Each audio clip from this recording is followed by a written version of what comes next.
اعوذ باللہ من الشیطان الرجیم بسم اللہ الرحمن الرحیم لقد من اللہ علی المؤمنین، البتہ تحقیق بہت بڑا احسان کیا اللہ تعالیٰ نے ایمان والوں پر۔ کب؟ اذ بعث فیہم رسولا، جس وقت اللہ تعالیٰ نے بھیجا ان میں ایک اپنا خاص رسول، من انفسہم، انہی میں سے، نسل انسانی میں سے، نوع انسانی میں سے۔ اور اس رسول کی ڈیوٹی کیا ہے، اس کے آنے کا مقصد کیا ہے؟ مقصد بعثت، فرائض منصبی، فرائض نبوت کیا ہیں؟ 4 مقصد اللہ نے یہاں قرآن میں ذکر کیے۔ نمبر 1، یتلو علیہم آیاتہ، کہ وہ ان لوگوں پر اس اللہ کی آیات کی تلاوت کرتا ہے۔ وہ یزکیہم، اور دوسرے نمبر پر ان کے نفس کا تزکیہ کرتا ہے، کہ وہ پیر ہے اور سارے صحابہ اس کے مرید ہیں اور وہ ان کی تزکیہ نفس کرتا ہے۔ اور تیسری، وَيُعَلِّمُهُمُ الْكِتَابَ، اور وہ ان کو کتاب کا علم دیتا ہے، کتاب سکھاتا ہے، قرآن مجید کی تفسیر۔ والحکمہ، اور چوتھا فرائض نبوت میں سے ہے کہ وہ ان کو حکمت کی تعلیم دیتا ہے۔ حکمت سے مراد علماء کے نزدیک سنتیں ہیں، وہ اپنی سنتوں سے ان کو آگاہ کرتا ہے۔ وَإِن كَانُوا مِن قَبْلُ لَفِي ضَلَالٍ مُبِينٍ، اور بے شک وہ لوگ اس سے پہلے کھلی گمراہی میں تھے۔ جب حضور نہیں آئے تھے تو جہالت کا دور تھا، دور جاہلیت میں وہ جی رہے تھے، کھلی گمراہیوں میں تھے۔ سورہ آل عمران کی آیت نمبر 164 آپ کے سامنے تلاوت ہوئی ہے، آپ نے ترجمہ سنا۔ اس کے آیت کے 2 درس پہلے گزر چکے ہیں، آج تیسرا درس ہے، اور اس میں بے شمار مسائل جو ہیں وہ میں نے ذکر کر دیے ہیں۔ اب آیت کے اگلے حصے میں سے فرائض نبوت شروع ہو رہے ہیں کہ نبی کے آنے کا مقصد کیا ہے، حضور کا دنیا میں تشریف لانے کا اور اللہ کی طرف سے حضور کو بطور پیغمبر اور ہادی اور مرشد بنا کر بھیجنے کا مقصد کیا ہے۔ تو آیت کے اس اگلے حصے میں، ایک ہی آیت میں یہ ساری چیزیں بیان ہوئی ہیں، تو اگلے حصے میں اللہ تعالیٰ نے اپنے نبی کے وہ کام بیان فرمائے ہیں جو وہ انجام دیتا ہے۔ تو پیغمبر علیہ السلام کا پہلا فریضہ قرآن مجید نے بیان فرمایا ہے کہ یتلو علیہم آیاتہ، کہ وہ لوگوں کو اللہ کی آیتیں پڑھ کر سناتا ہے، وہ لوگوں کو اللہ کے کلام اور اس کے احکام سے آگاہ کرتا ہے۔ یہ تلاوت پاک تلاوت، اور اس لحاظ سے حضور علیہ السلام اولین مبلغ اسلام ہے، اسلام کا پہلا مبلغ حضور علیہ السلام کی ذات۔ اب چند چیزیں تلاوت کے متعلق آپ کے سامنے میں پیش کروں گا کہ صحابہ عرب تھے، وہ عربی زبان جانتے تھے، عربوں میں پیدا ہوئے تھے، نسل عرب تھے، قرآن عربی میں ہے، پھر ان کو کیوں ضرورت پیش آئی کہ حضور ان کو تلاوت سکھا دیں؟ ایک اجمی ہے، ہمارا بچہ جو ہوتا ہے، چھوٹا بچہ، ہمیں تو سمجھ آتا ہے کہ اس کی زبان عربی نہیں ہے، اس لیے اسے قرآن سکھانے کے لیے سب سے پہلے الف با تا سا، پھر اس کے ہجے، پھر اس کے جوڑ، پھر زبر زیر کے ساتھ، پھر 2 زبر 2 زیر کے ساتھ، پھر کڑی زبر کڑی زیر الٹا پیش کے ساتھ، پھر اس کو حروف مدہ، حروف لین، شد مد سکھائی جاتی ہے تاکہ وہ قرآن سیکھ لے۔ زبان اس کی اپنی نہیں ہے، اجمی ہے ہم، لیکن ایک عرب بچہ عربی بولتا ہو، اس کی زبان بھی عربی ہو، اس کے لیے تلاوت قرآن پاک کی کیوں ضرورت ہے؟ تو حضور علیہ السلام کے یہ مقاصد نبوت میں سے تھا کہ اللہ کے قرآن کی تلاوت اس طرح کرنا جس طرح قرآن کی تلاوت کرنے کا حق ہے، یہ حضور علیہ السلام کا سکھانا یہ حضور کے فرائض میں سے تھا۔ اب یاد رکھیں، قرآن مجید میں پڑھتے ہوئے غلطی کی جا سکتی ہے۔ اب اس غلطی کو علماء نے 2 حصوں میں تقسیم کیا، لحن جلی، لحن خفی۔ لحن خفی کہتے ہیں ہلکی غلطی۔ بعض دفعہ بندہ پڑھتا ہے، پڑھتے پڑھتے ایسی غلطی کر جاتا ہے کہ جس کی وجہ سے معنی تھوڑا سا بگڑتا ہے، یا معنی نہیں بگڑتا، قرآن کے حسن میں کمی آ جاتی ہے۔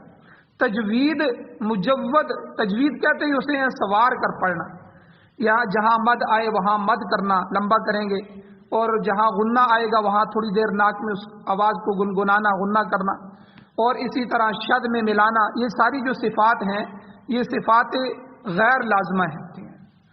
تو اس لیے ان صفات میں سے اگر کوئی صفت چھوٹ گئی تو لحن خفی پیدا ہو گئی، چھوٹی غلطی آ گئی۔ لیکن لحن جلی سے بچنا یہ فرض ہے، بڑی غلطی سے۔ بڑی غلطی کسے کہتے ہیں؟ کہ قرآن کو ایسا پڑھا کہ قرآن پڑھتے ہوئے الفاظ ایسے بدلے کہ اس کا معنی ہی بدل گیا، اور اگر معنی بدل گیا تو سمجھ لیں کہ آپ کی نماز بھی تباہ ہو گئی، یا آپ عربی میں جو جملہ کہنا چاہتے ہیں اس جملے کے مخالف مفہوم پیدا ہو گئے۔ مثلا الف با تا سا میں سے سا سین کی آواز نہیں دیتا، یہ سا بغیر سیٹی کے ہے، یہ سیکھنا پڑتا ہے سا، ٹھیک ہے۔ اب اس میں اگر سا پڑھیں گے تو سین کی آواز آ جائے گی، یہ حرف سا سے سا سین بن جائے گا۔ اب سین کے ساتھ اس کا معنی اور ہے، سا کے ساتھ اور ہے۔ اسی طرح قوف اور کاف، موٹا قوف اور پتلا کاف، قرآن میں پڑھتے ہوئے اگر آپ اس کو جو ہے رد و بدل کر دیں گے تو ترجمہ بدل جائے گا۔ جیسے قلب، یہ دل کو کہتے ہیں قلب، اور کلب کتے کو کہتے ہیں۔ موٹے قاف کے ساتھ دل اور چھوٹے کاف کے ساتھ کتا، کلب عربی میں۔ تو اب ہم پڑھ رہے ہیں، ہمیں تجوید کا پتہ ہی نہیں ہے، موٹے حروف کا پتہ ہی نہیں ہے، پتلے حروف کا پتہ ہی نہیں ہے، سیکھا نہیں ہے، اب قرآن پڑھ رہے ہیں اور قرآن کا ترجمہ غلط ہو رہا ہے۔ اسی طرح قل یا ایھا الکافرون قل ھو اللہ احد، یہ قل کا مطلب ہوتا ہے کہو، آپ یہ بات ارشاد فرما دیں، آپ کہیں ان کو۔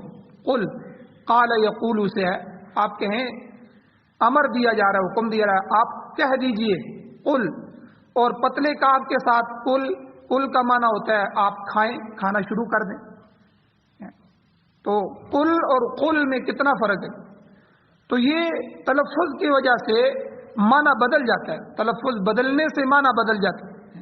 تو یہ لحن جلی، نماز میں ہم اسی طرح پڑھتے رہتے ہیں، جو بھی آئی کوئی، یعنی انگلش کو سیدھا سیدھا کر کے پڑھیں گے، اس کو سیکھیں گے انگریز کی طرح بن جائے، لیکن قرآن نہیں سیکھیں گے کہ ہماری عربی عربوں کی طرح ہو جائے، حضور کی طرح ہو جائے، تو نہ اپنے بچوں پر اس کی محنت کریں گے۔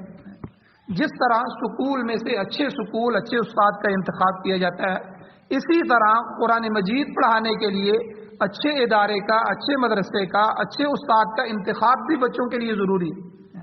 کسی مائی کے پاس بھیج دیا، وہ فلاں عورت پڑھا رہی ہے جی، فلاں مائی پڑھا رہی ہے، بھائی مائی نے کہاں پڑھا ہے؟ پرانے زمانے کی ہے۔ اسی طرح بھائی قرآن کو اتنا کھیل اور مذاق بنا دیا ہے، مائی کو کس نے پروٹوکول دیا ہے کہ وہ پڑھا سکتی ہے؟ اس کو کوئی اجازت نہیں ہے کسی عورت کو، کسی مائی کو، یا کسی ویسے ہی بندے کو جی قرآن پڑھانا ہے۔ تو کیا قرآن مجید ہمارے نزدیک انگلش کی کتاب سے بھی نیچے گر گیا ہے؟ اس کی حیثیت اتنی بھی نہیں ہے کہ جتنی انگریز کی کسی کتاب کی ہے۔ تو اس لیے قرآن مجید کو اگر تلفظوں سے نہ پڑھا گیا تو ایک لفظ کی جگہ دوسری لفظ پڑھنے سے قرآن کا معنی لحن جلی میں چلا جاتا ہے، اور بعض دفعہ وہ معنی ایسا بدلتا ہے کہ نماز بھی نہیں ہوتی، نماز ضائع ہو جاتی ہے۔ ایک تو یہ کہ حرف کی جگہ دوسرا حرف پڑھ دیا، اس کی آواز نکل گئی، پتلے کی جگہ موٹا، موٹے کی جگہ پتلا پڑھ دیا۔ ایک یہ ہے کہ ایک حرف میں کسی چیز کا اضافہ کر دیا۔ اب دیکھیے مثال کے طور پہ پرانے بزرگ ہمارے جو پڑھتے ہیں اکثر تو پڑھتے ہیں یاسین والقرآن الحکیم انکا لمین المرسلین، اس طرح پرانے پڑھتے ہیں۔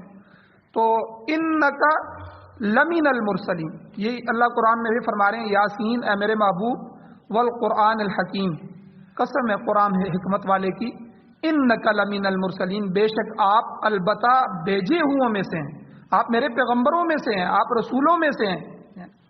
تو اگر آپ انکا لامین المرسلین، لام کو تھوڑا سا لمبا کر دیں گے، یہ لام تاکید کا نہیں رہے گا، یہ لام نافیہ بن جائے گا۔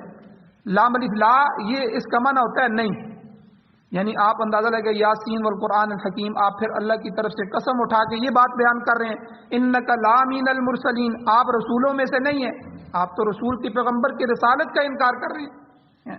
کیا ہوا؟ حرف کو لمبا کر دیا، زبر کو آپ نے کھینچ دیا، لمبا کر دیا۔ انکا لمین المرسلین، لمین اللہ جو ہے یہ تاکید کا تھا، البتہ ضرور کہ آپ رسولوں میں سے، آپ نے لامین المرسلین کر دیا۔ تو یہ کیا معنی بن گیا؟ آپ پیغمبروں میں سے نہیں ہیں، آپ اللہ کے رسولوں میں سے نہیں ہیں، قسمیں اٹھا کے آپ یہ بات بیان کر رہے ہیں۔ اب دیکھیں بات ایک حرکت کو کھینچنے سے کہاں چلی گئی، ایمان کی بات تھی، کفر میں داخل ہو گیا۔ تو اس لیے حرکات کو کھینچنے سے زبر زیر پیش حرکات ان کو کہتے ہیں، ان کو لمبا نہیں کرتے، با زبر با، با زیر بی، با پیش بو، اور اسی طرح تنوین کو بھی لمبا نہیں کرتے، دو زبر دو زیر دو پیش، بن بن بن۔ تو کھڑی زبر کھڑی زیر الٹا پیش کو لمبا کرتے ہیں، با کھڑی زبر با بی او حرکات، یہ قرآن کے سیکھنے کی، اسی کو تجوید کہتے ہیں۔ ابتدائی قاعدے میں بچے کی تربیت یہاں سے شروع ہوتی ہے۔ تو اس لیے دوسری بات کیا آ گئی، ایک تو حرف کی جگہ دوسرا حرف پڑھ دیا، پتلے کو موٹا کر دیا، موٹے کو پتلا کر دیا، دوسرا کسی حرکت کو کھینچ دیا، ٹھیک ہے، جہاں لمبا نہیں کرنا تھا وہاں لمین المرسلین میں زبر تھا، اس کو لمبا نہیں کرنا تھا، لامین المرسلین کیا، وہ لام نافیہ بن گیا، جہاں سارا ترجمہ ہی غلط ہو۔ اور اسی طرح تیسری چیز کہ ایک حرکت کی جگہ دوسری حرکت پڑھ دی، زبر کی جگہ پیش پڑھ دی، پیش کی جگہ زبر پڑھ دی، تو یہ فعل فاعل مفعول، جس طرح انگلش میں ہوتا ہے سبجیکٹ آبجیکٹ ورب وغیرہ، یہ یعنی اس کو بدل دیا جائے، فعل کو فاعل بنا دیا جائے، فاعل کو فعل بنا دیا جائے، تو یہ تو ترجمہ غلط ہو جاتا ہے۔ تو جیسے ایک مثال کے طور پر کہ قرآن مجید میں آتا ہے فَعَصَىٰ آدم ربہ، کہ آدم، یہ آدم میم پہ پیش جو ہے اس کا معنی ہوتا ہے کہ آدم علیہ السلام فاعل ہیں، کہ لغزش ہو گئی آدم علیہ السلام سے ربہ، اپنے رب کی، آدم علیہ السلام پھسل گئے، انہوں نے اپنے رب کی گویا کہ تھوڑی سی لغزش ہو گئی ان سے۔ اب یہ اس کو اگر آپ الٹا پڑھ دیں فَعَصَىٰ آدم ربہ، تو اس کا مطلب یہ ہوتا ہے کہ رب نے آدم علیہ السلام کے ساتھ نافرمانی کی، اللہ نے آدم علیہ السلام کے ساتھ جو ہے گناہ کیا اور لغزش کی۔ لیکن پیش ادھر لگا دی، زبر ادھر لگا دی، زبر اور پیش کی وجہ سے کتنا ترجمہ بدل گیا۔ تو اسی طرح قرآن مجید میں یہ لحن جلی میں شمار ہوتے ہیں، اس سے نماز بھی ٹوٹ جاتی ہے۔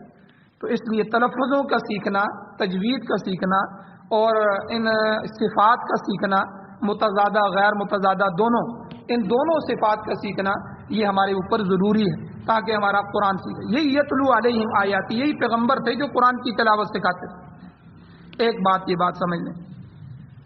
اور دوسری بات کہ قرآن مجید کے عموماً دو مقاصد ہوتے ہیں، قرآن کے دو مقصد ہیں۔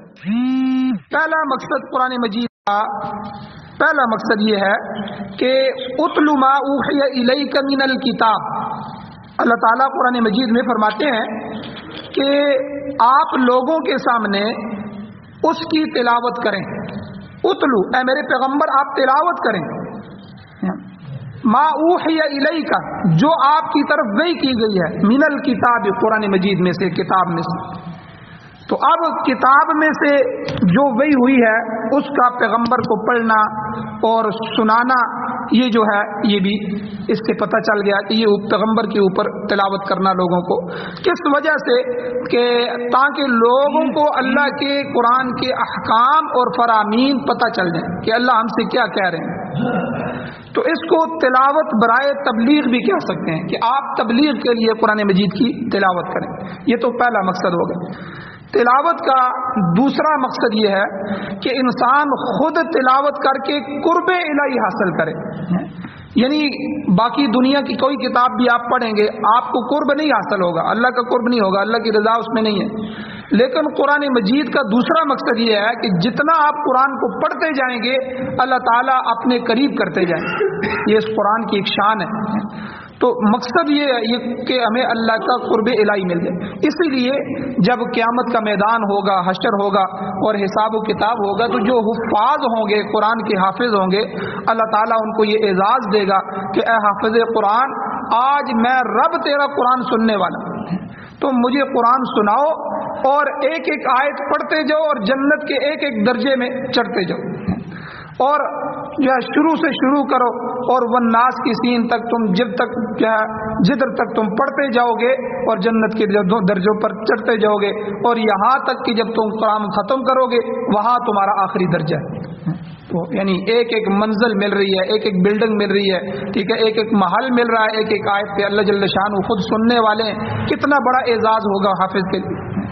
تو اس لیے ایک مقصد تو یہ ہے کہ اس کی تلاوت کی جائے تاکہ اس کے احکام اور اللہ کے فرامین جو ہیں وہ ہمیں پتہ چل جائے، دوسرا اللہ تعالیٰ کا قرب حاصل ہو جائے۔ تو نماز کے دوران تلاوت کلام پاک بہترین عمل ہے اور اس کا اجر کئی گنا بڑھ جاتا ہے۔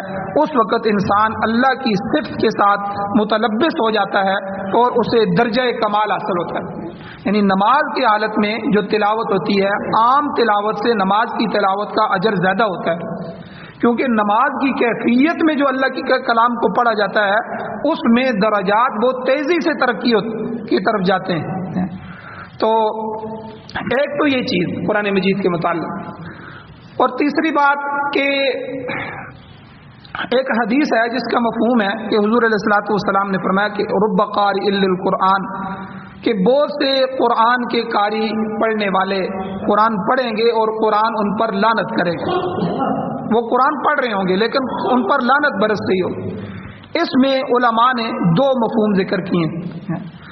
ایک تو جب ہم تلاوت کرتے ہیں تو یہ دونوں مفہوم ہمارے ذہن میں ہونے چاہیے کہ علماء نے کہا کہ ایک تو لعنت اس لیے ہوگی کہ وہ تلفظ سیکھ کے نہیں پڑھ رہا۔ اب ظاہر بات ہے ترجمہ غلط ہوگا تو قرآن تو صحیح پڑھنے کا حکم دیا گیا ہے، وَرَتِّلِ الْقُرْآنَ تَرْتِيلًا، کہ قرآن کو ترتیل کے ساتھ آہستہ آہستہ ٹھہر ٹھہر کے خوبصورت تجوید کے ساتھ پڑھو، یہ حکم دیا گیا، اس طرح سیکھو اور اس طرح پڑھو۔ اب وہ قرآن کو سیکھ کے نہیں پڑھ رہا، اب تلفظ غلط ہو رہے ہیں، اب ترجمے بدل رہے ہیں، معنی بدل رہے ہیں، کئی معنی کفر کی حد تک جا رہے ہیں۔ اب وہ بیچارہ قرآن پڑھ رہا ہے لیکن قرآن اس پہ لعنت کر رہا ہے، الٹا لعنت ہو رہی ہے۔ ایک تو اس کا مفہوم علماء نے یہ بیان فرمایا۔ دوسرا مفہوم علماء نے یہ بیان فرمایا کہ قرآن مجید جن جن چیزوں کے بارے میں کہہ رہا ہے کہ یہ چیزیں کرو اور ان چیزوں سے رک جاؤ، اب اگر اس کی اپنی زندگی میں اس پر عمل نہیں ہے تو گویا کہ قرآن کی زبان سے ہی اپنے اوپر لعنت کر رہا ہے۔ مثال کے طور پر قرآن نے جھوٹوں پر لعنت کی ہے، الا لعنت اللہ علی الکاذبین، خبردار سنو اللہ کی لعنت ہے جھوٹوں پر۔ اب اپنی زندگی سے جھوٹ کو ختم نہیں کر رہا، خود اس کی زندگی جھوٹ پہ گزر رہی ہے، اب قرآن پڑھ رہا ہے، قرآن کی گویا کہ لعنت اپنی زبان سے اپنے اوپر کر رہا ہے۔ اسی طرح قرآن نے سود سے منع کیا، اب اپنی زندگی میں اگر سود کے اوپر چل رہا ہے تو قرآن نے جو لعنتیں کی ہیں یا جو وعیدیں سنائی ہیں انہی کا مستحق خود قرآن میں اپنی زبان سے خود بن رہا ہے۔ تو اس لیے دونوں چیزیں ضروری ہیں قرآن مجید کے لیے، ایک تو قرآن مجید کو کی تجوید سیکھی جائے، تلفظ سیکھے جائیں، اس کو درست کیا جائے، دوسرا اس کے معنی اور مفہوم کو معلوم کیا جائے تاکہ اس پر عمل کیا جائے۔ تو یہ جو درس ہوتا ہے اس کا مقصد یہی ہوتا ہے کہ قرآن اس آیت میں کیا کہہ رہا ہے، اس کا شان نزول کیا ہے، اس میں اللہ کیا فرما رہے ہیں، ٹھیک ہے، تو اس میں ہمارے لیے کیا حکم ہے، تاکہ یہ پتہ چلے اور ہماری زندگی میں عملی زندگی میں ہم آگے بڑھ جائیں۔ تیسری چیز۔ چوتھی چیز آپ یہ سمجھیں کہ کیا قرآن مجید کو سمجھ کر پڑھنا چاہیے یا بغیر سمجھے پڑھنے بھی اس کی اجازت ہے۔ آج کل نیا فتنہ جو ہے پہلے بھی تھا لیکن وہ اتنا مضبوط نہیں تھا، یہ جتنے بھی نئے ڈاکٹر آ رہے ہیں، کوئی ڈاکٹر ذاکر نائک ہے، کوئی ڈاکٹر جاوید احمد غامدی ہے، کوئی ڈاکٹر فرت ہاشمی ہے، یہ جتنے بھی ڈاکٹریٹ مولوی بن کے آ رہے ہیں تو ان کے ذریعے سے یہ فتنے سامنے آ رہے ہیں۔ مرزا انجینئر ہے، تو اب یہ لوگوں کو کہتے ہیں جی دیکھیں خود ان میں سے آپ سنیں گے کوئی بھی قرآن صحیح نہیں پڑھ سکتا، آپ ان کی تلاوت سنیں، بیان کریں گے تو لوگ کہیں گے واہ جی واہ کتنا زبردست بیان، لیکن قرآن کی ایک آیت کی تلاوت کریں گے آپ دیکھیں گے کہ ان میں سے کوئی بھی جو ہے وہ قرآن کی تلاوت صحیح نہیں کر سکتا۔ اب ان کا نظریہ کیا ہے جو آگے لوگوں میں پھیلا ہے کہ بھائی قرآن کا حفظ کرنا ضروری نہیں ہے، ایک بات تو یہ، دوسرا اس کے لیے ضروری نہیں ہے جو اس کو نہیں سمجھ سکتا۔ آپ بچوں کو قرآن کیوں حفظ کرواتے ہیں؟ یہ تو بڑوں کی ہے، جب پہلے اس کو سمجھ لے اس کے پھر اس کو بعد اس کو یاد کرے۔ اب اس فتنے سے ان کے مقاصد کتنے ہیں، ان کے میں کئی جواب دیتا ہوں۔ پہلا جواب یہ ہے، امام احمد بن حنبل رحمہ اللہ ان کو خواب آیا، خواب میں اللہ رب العزت کی زیارت ہوئی تو انہوں نے اللہ تعالیٰ سے پوچھا کہ اے اللہ کہ آپ مجھے بتائیں کہ کوئی ایسا عمل کہ میں آپ کی قربتوں کو حاصل کر لوں، میں آپ کے قریب ہو جاؤں۔ تو اللہ تعالیٰ نے فرمایا کہ احمد بن حنبل آپ قرآن مجید کی تلاوت کیا کریں. جب آپ قرآن کی تلاوت کریں گے تو میں آپ کو درجات دوں گا، اپنا قرب نصیب کروں گا. تو امام احمد بن حنبل رحمہ اللہ نے پوچھا کہ اے اللہ، قرآن مجید کی تلاوت میں کیسے کروں، سمجھ کر کروں یا بغیر سمجھے کروں؟ اب مجھے سمجھ ہی نہیں ہے کہ اس آیت کا کیا ترجمہ ہے، اس طرح کروں یا سمجھ کے کروں. تو اللہ تعالیٰ نے فرمایا کہ یہ میرا کلام ہے، تم سمجھ کے کرو یا بغیر سمجھے کرو، میں تمہیں اس میں قربتیں نصیب کروں گا. ہر حالت میں قرآن مجید کا اجر بڑھتا رہتا ہے. ایک لفظ میں اللہ تعالیٰ 10 نیکیاں عطا فرماتے ہیں، ایک ایک حرف پہ 10 نیکیاں مل رہی ہیں. تو پہلی تو یہ امام احمد بن حنبل رحمہ اللہ کا خواب ہے، جس میں اللہ تعالیٰ نے خود فرمایا کہ آپ سمجھ کے قرآن کے پڑھو یا بغیر سمجھے پڑھو، اس میں جو ہے کوئی مذائقہ نہیں ہے، دونوں حالتوں میں آپ کو اللہ تعالیٰ کی قربتیں ملیں گی. دوسرا جواب اس کا یہ ہے، کوئی بھی کتاب کا مصنف ہوتا ہے، جس نے کتاب لکھی ہوتی ہے، اس کے کتاب کو کوئی آدمی پڑھتا ہے تو وہ خوش ہوتا ہے کہ میری کتاب پڑھی جا رہی ہے. تو اللہ تعالیٰ نے خود یہ قرآن مجید کو یہ کلام فرمایا ہے، یہ اللہ کا کلام اللہ ہے. تو اس کلام اللہ شریف کی تلاوت کرنا، اس کو پڑھنا، اس سے اللہ تعالیٰ خوش ہوتے ہیں، اللہ راضی ہوتے ہیں. تو یہ تیسرا جواب یہ ہے کہ بندے کے بہت سے افعال اللہ تعالیٰ کے افعال کی نقل ہیں. جیسے ہم بھی سمیع ہے، سننے والے ہیں، لیکن اللہ تعالیٰ بھی سننے والے ہیں. اب اللہ کی جو سننے کی صفت ہے، بندے کی جو صفت ہے، یہ برابر نہیں ہو سکتی. اللہ تو پہاڑ کی چوٹی میں یا غار کے اندر بھی کوئی اگر پرندہ ہے، کوئی چونٹی ہے، اللہ اس کی بھی سن رہے ہیں. تو ہم تو دیوار کے پیچھے بھی نہیں سن سکتے. کئی دفعہ سامنے والا بندہ دور ہو جائے تو نظر آ رہا ہوتا ہے، لیکن اس کی بھی نہیں سن سکتے. ہماری سماعت میں اور اللہ کی سماعت میں اللہ کی جو صفت ہیں وہ ہمیشہ والی صفت ہے، لیکن ہمارے جو ہے یہ نقل ہے. تو علماء نے لکھا ہے کہ بندے کے جو افعال ہیں، حق تعالی کی افعال کی نقل نہیں ہو سکتے، پوری طرح نقل بھی نہیں ہو سکتے، سوائے اس ایک کے کہ تلاوت کے. جو اللہ نے کلام فرمایا ہے وہی کلام جب ہم اپنی زبان سے پڑھتے ہیں تو یہ اللہ کے کلام کی اصل ہو جاتی ہے، اس سے مطابقت ہوتی ہے. یہ ایک صفت ایسی ہے قرآن کی تلاوت کرنا کہ یہ اللہ کے فعل یعنی کلام اللہ کے، اللہ نے جو کلام کیا ہے اس کے مماثلت میں آ رہا ہے، اس کی مطابقت میں آ رہا ہے. تو اس لیے سمجھے ہوئے یا بغیر سمجھے جو ہے پڑھنا اور آگے بچوں کو حفظ کروانا، تو یہ اس کے بڑے درجات ہیں. اور چوتھا جواب یہ ہے کہ اگر بچہ نہیں پڑھے گا، بچہ قرآن کو یاد نہیں کرے گا، تو بڑوں کو یاد نہیں ہوتا. تھوڑا سا بچہ بڑا ہو جاتا ہے جب 14 15 16 17 سال کا، تو بڑوں کی یادداشت کمزور ہو جاتی ہے. بچوں کی یادداشت تیز ہوتی ہے، وہ اس کو ضبط کر لیتے ہیں، اس کو یاد کر لیتے ہیں، لیکن بڑوں کی یادداشت جو ہے وہ کمزور ہوتی ہے. اگر قرآن بچوں کو نہ یاد کروایا گیا، اس فتنے کو آگے عروج دیا گیا، تو اس طرح تو قرآن کی حفاظت نہیں رہے گی. قرآن کا پڑھنا اور اس کا یاد کرنا تو ختم ہو جائے گا. اور یہود و نصارہ کی یہی چالیں کہ قرآن مجید کے حفاظ ختم ہو جائیں، اس کو یاد رکھنے والے ختم ہو جائیں. تو اس لیے یہ اپنے بچے انہوں نے ہمارے معاشرے میں بھیجے ہیں، ان کو پڑھا لکھا کے کسی کو ڈاکٹر بنا کے کسی کو کیا ہے، تو انہی کا علم لے کے، ان کے استاد بھی وہیں کے ہیں. اور پانچواں جواب کہ اگر الفاظ یاد نہ کیے گئے یا الفاظ پر توجہ نہ کی گئی تو یہودیوں اور عیسائیوں کی طرح صرف ترجمہ باقی رہ جائے گا. آپ دیکھیں یہودیوں کی جو کتابیں ہیں تورات اور انجیل، یہ اصل عبرانی اور سریانی زبانوں میں تھی. آج ان کی زبانیں بھی ختم ہو گئی ہیں. اگر وہ اپنے کتاب کے اصل متن کی حفاظت کرتے، اصل الفاظ کی حفاظت کرتے، تو آج ان کی زبانیں بھی باقی رہتے اور ان کی کتابیں بھی باقی رہتی. انہوں نے کیا کیا؟ انہوں نے کہا جی بس ترجمہ لکھو. جب ترجمہ لکھ دیا، اور ترجمہ یہ آج چل رہا ہے، آپ اندازہ لگائیں 120 انجیلیں ہو گئی تھی. انجیل ایک ہے، 120 انجیلیں ترجمہ، ہر ایک انجیل کا ترجمہ الگ، اس کا معنی الگ، جس کو جو آیا اس نے اضافہ کر دیا، جو آیا اس نے کاٹ دیا. تو اللہ کے کلام میں انہوں نے تحریف کر دی. پھر انہوں نے کہا جی نہیں یہ تو بہت زیادہ ہو گئی ہیں، ان کو جمع کیا انہوں نے، پھر 28 یا 30 کے قریب کر دی. پھر 28 اور 30 انجیلیں بھی بہت زیادہ تھیں. پھر انہوں نے اس کو مختصر کیا. اب جو ہے وہ 4 انجیلیں باقی ہیں، لوکا اور یوحنا، متی اور مرقس.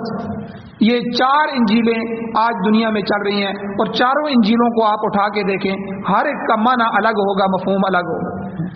یہ کیا ہے کہ انہوں نے اپنی کتاب کی حفاظت نہیں کی، ان کے الفاظ کی حفاظت نہیں کی۔ اسی لیے فقہ کا مسئلہ ہے، یاد رکھیں ہمارے فقہ کا، کہ آپ قرآن مجید کا خالی ترجمہ نہیں لکھ سکتے۔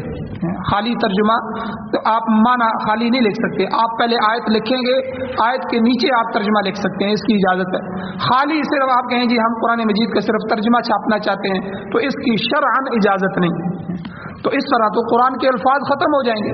تو یہ جو بچوں کو حفظ کروایا جاتا ہے یا بندہ اس کو سیکھتا ہے، اس کی اس لیے بہت زیادہ فضائل ہیں، اور آج دنیا میں یہ بہت سے فتنے ہیں کہ جن کی کوشش یہ ہے کہ یہ بچے حفظ نہ کریں، اس لیے انہوں نے شور ڈالا ہے بھائی جب اس کی سمجھ نہیں آتی تو اس کو حفظ کروانے کا کیا فائدہ ہے۔ تو بھائی اس کی یہ میں نے اتنے جوابات آپ کو دے دیے ہیں۔ تو بہرحال یہاں قرآن مجید کا پہلا مقصد حضور کی نبوت کا، حضور کی بعثت کا جو ہے، پہلا حضور کا جو ڈیوٹی تھی وہ یہ تھی کہ یتلو علیہم آیاتہ، کہ حضور ان پر اپنے اللہ کے قرآن کی تلاوت کرتے تھے۔ تو اس لیے با اعتبار تلاوت قرآن پاک سب سے اعلیٰ ورد وہ قرآن پاک کی تلاوت ہے۔ کوئی کسی کو کہے کہ کون سا ورد کروں تو کون سی تسبیح کروں، تو قرآن کا پڑھنا با اعتبار ورد کے یہ تلاوت قرآن پاک سب سے اعلیٰ ورد ہے۔ حضور علیہ الصلوۃ والسلام نے تلاوت قرآن پاک کو افضل الاوراد فرمایا حدیث میں، کہ وردوں میں سے، ذکروں میں سے، تسبیحات میں سے قرآن کی تلاوت سب سے اعلیٰ افضل الاوراد۔ اللہ تعالیٰ کا وعدہ ہے کہ جو شخص ایمان کی حالت میں نیک نیتی کے ساتھ قرآن مجید کی تلاوت کرے گا، اللہ کہتے ہیں میں اسے مانگنے والوں سے زیادہ دوں گا۔ ایک خالی تلاوت کر رہا ہے، ایک دعا کر رہا ہے، مانگ رہا ہے، اللہ کہتے ہیں تلاوت کرنے والے کو میں مانگنے والے سے بھی زیادہ عطا کروں، اگرچہ وہ مجھ سے کوئی سوال نہ کرے۔ تو تلاوت کلام پاک کا اجر اس قدر زیادہ ہے کہ ایک ایک حرف کے بدلے اللہ تعالیٰ 10 نیکیاں عطا فرمائے گا۔ یہ شرف صرف قرآن پاک کو ہی حاصل ہے کہ کوئی اسے سمجھ کر پڑھے یا بغیر سمجھے پڑھے تو اجر سے محروم نہیں رہے گا۔ یہ ہے وہ قرآن مجید جس کے متعلق فرمایا کہ اللہ کا نبی اس کی آیتیں پڑھ کر سناتا ہے۔ تو یہ تو بعثت کا پہلا مقصد ہے۔ دوسرا مقصد وہ یزکیہم، اللہ تعالیٰ ان کا تزکیہ کرتے ہیں، مرشد کامل، کسی کی بیعت کرنا، ٹھیک ہے۔ اللہ کے نبی حضور صحابہ کے مرشد تھے، پیر تھے، اور صحابہ مرید تھے، اور حضور علیہ الصلوۃ والسلام نے کس طرح ان کی اصلاح فرمائی، اور یہ تزکیہ نفس، تصوف، یہ کتنا ضروری ہے اور یہ ہے کیا۔ تو انشاءاللہ کل کے درس میں حضور علیہ السلام کا یہ دوسرا فرض منصبی بیان کیا جائے گا۔ اللہ تعالیٰ سے دعا ہے اللہ ہمیں عمل کی توفیق عطا فرمائے، آمین۔ الحمدللہ رب العالمین والعاقبۃ للمتقین والصلاۃ والسلام علی رسولہ النبی الامی الکریم۔